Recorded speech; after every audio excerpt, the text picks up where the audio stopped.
Let's start by going over some terminology for radicals. So radicals are expressions in this form here, which we would read out loud as the nth root of a. We have our radical symbol, which we've used for square roots already. We sometimes have a small number in front of the radical symbol, n, which would give us the index or tell us what kind of root we're taking. And we have what's underneath the radical sign. We call that the radicand. Altogether, that tells us that if we take some number and raise it to the power of n, it will be equal to a. So we're basically doing the opposite operation of a power. Let's start off with a little bit of some of the skills we've already done before. We'll just take a look at a couple of easy examples. So identifying the index asks us to find that small number. This would be a fifth root. We say it has an index of 5. Underneath the radical sign, we have our radicand. It is 75. Similarly for the next one, if there's no number there, it is implied to be a square root, and our index is 2, and this root has a radicand of 50. Let's also do a little bit of practice with combining and separating radicals. So we already know that if we are multiplying two radicals of the same root, we can actually multiply them inside one combined square root. So we know that this first example is actually true. We can do something similar for division. And if we're dividing two roots, as long as they have the same index, we can combine that to a single one that is being divided. And 20 divided by 10 is root 2, so this is also true.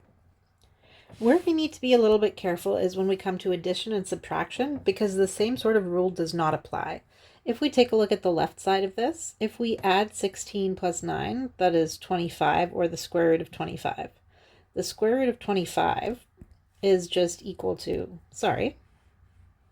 the square root of 25 is just equal to 5.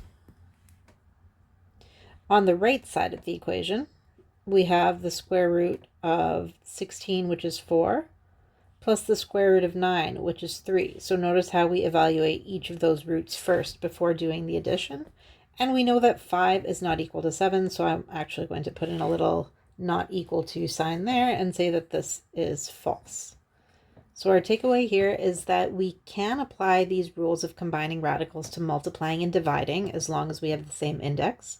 We cannot for addition or subtraction. The other thing we have been doing a little bit of is combining radicals as sort of a first step before simplifying them.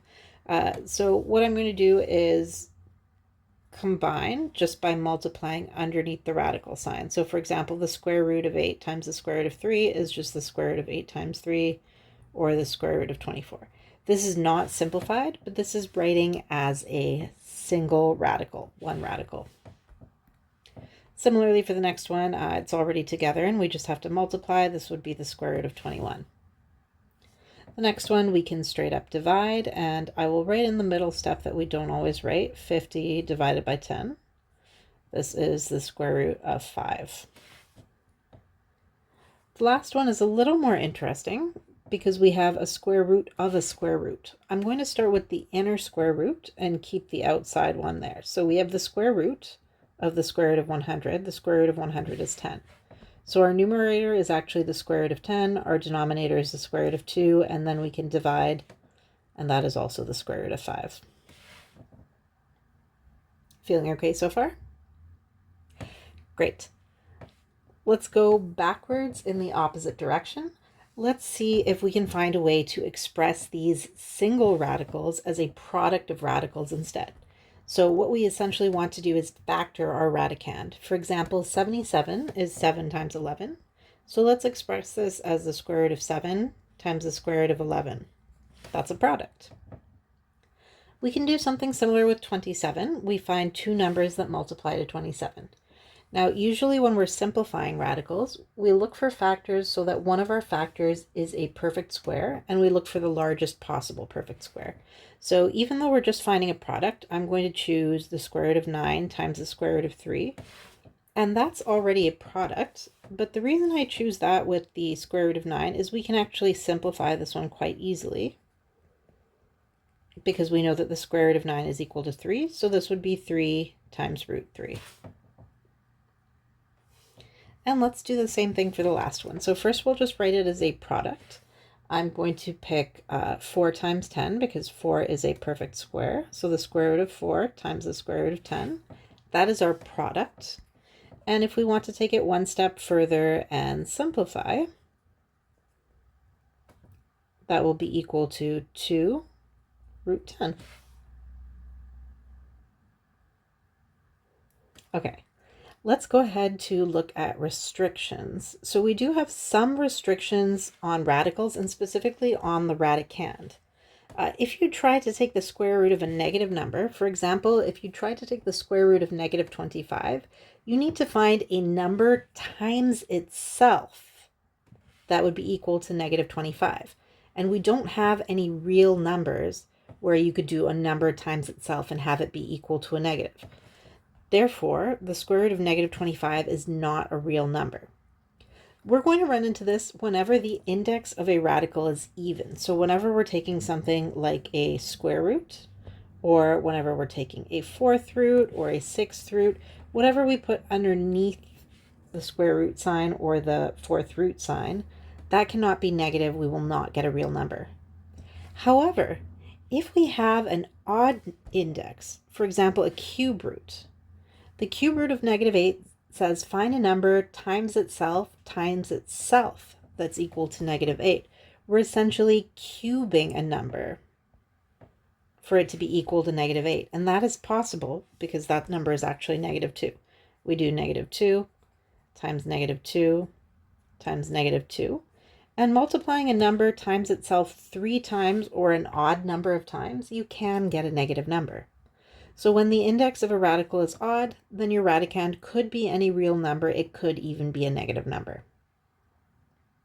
So kind of our takeaway from this, if the radicand is positive, when we take that root, our radical is positive. If the radicand is negative, something like negative 8, then the radical is also negative.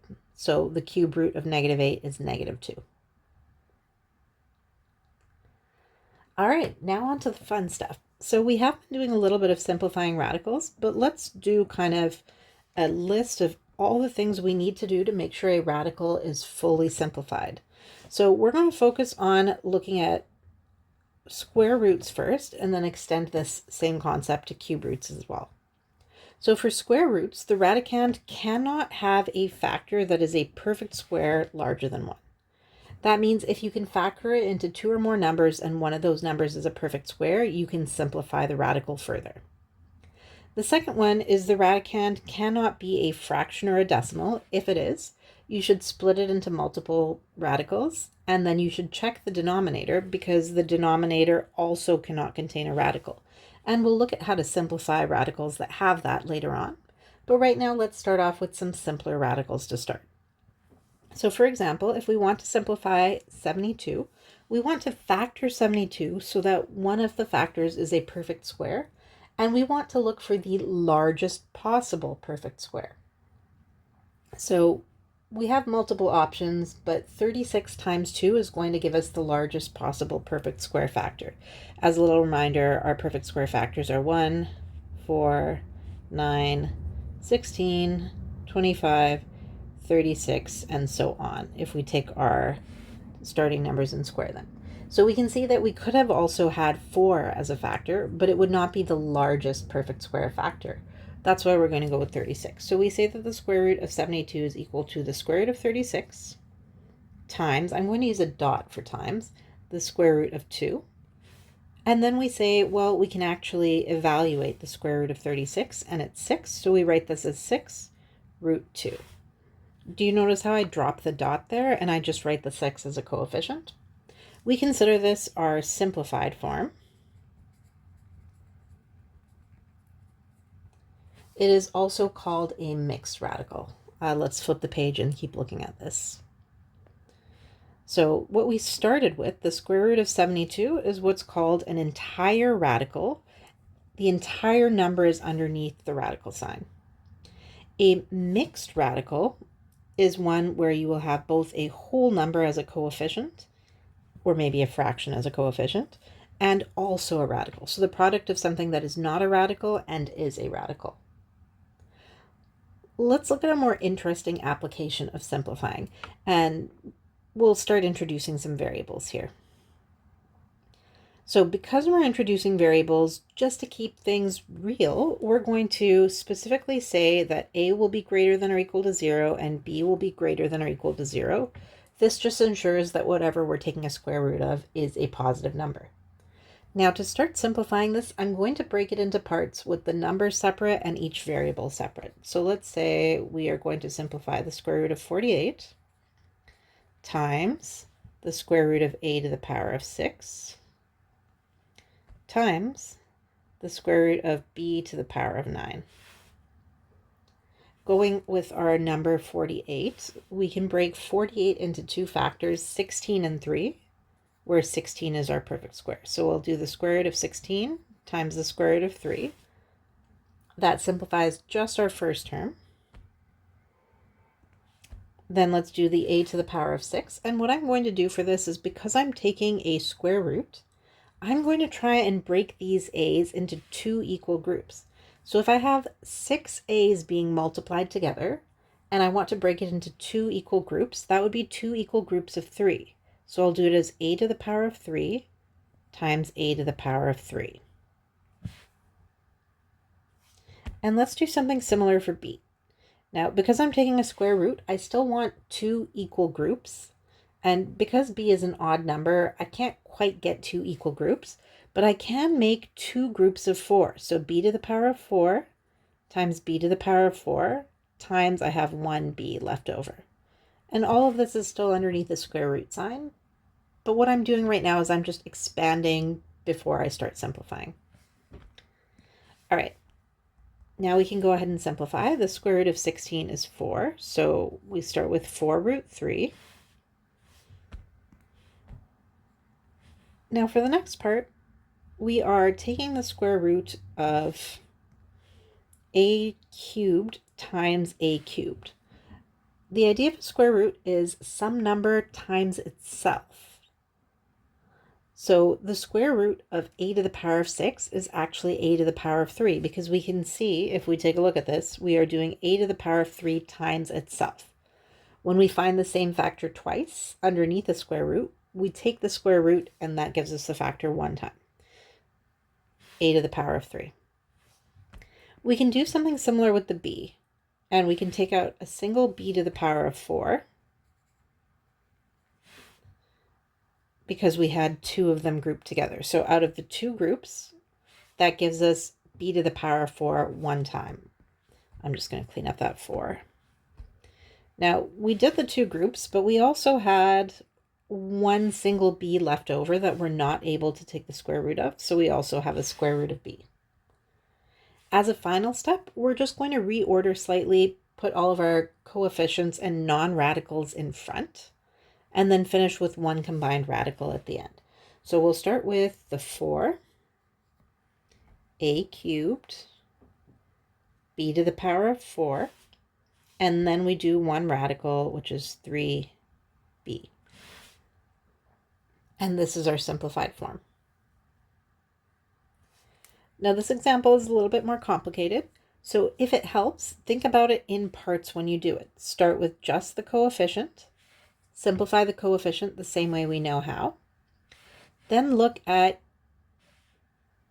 each of your exponents. You have a to the power of 6. When you take the square root of a to the power of 6, you can also relate this to our exponent form, which is a to the power of 6 over 2, or a cubed. What I usually do is I just break it up instead.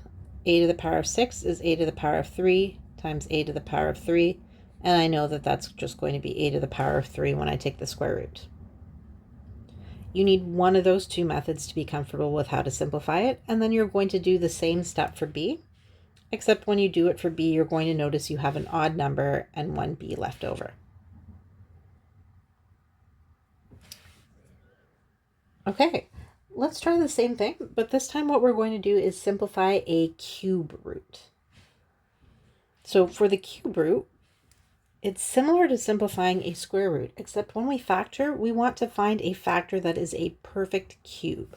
So let's find some numbers that multiply to 40. And as a reminder, our perfect cubes are 1, 2 cubed is 8, 3 cubed is 27, 4 cubed is 64, 5 cubed is 125. We're probably not going higher than that. But we can see that we've got an 8 there. And so let's break this into the cube root of 8 times the cube root of 5.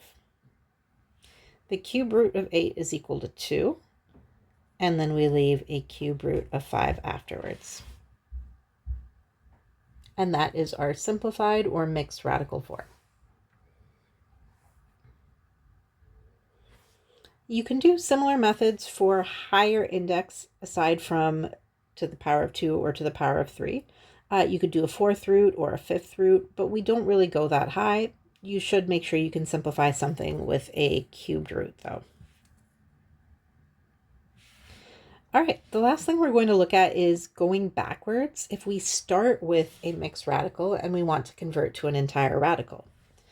Now, this is actually kind of nice and easy because all we need to do is take this coefficient and find a way to write it underneath a radical sign. So we ask ourselves if we want to take the square root of some number so that it is equal to 3, what is that number?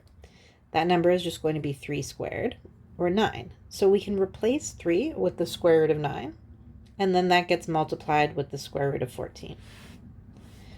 We can now combine them underneath a single square root sign and calculate what is 9 times 14. That's 126. So our entire radical is the square root of 126. For the record,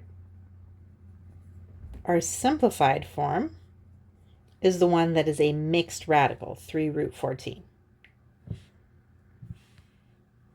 When we combine, it is an entire radical, but it is no longer simplified. And that's pretty much all the basics for simplifying radicals that we're going to start with today.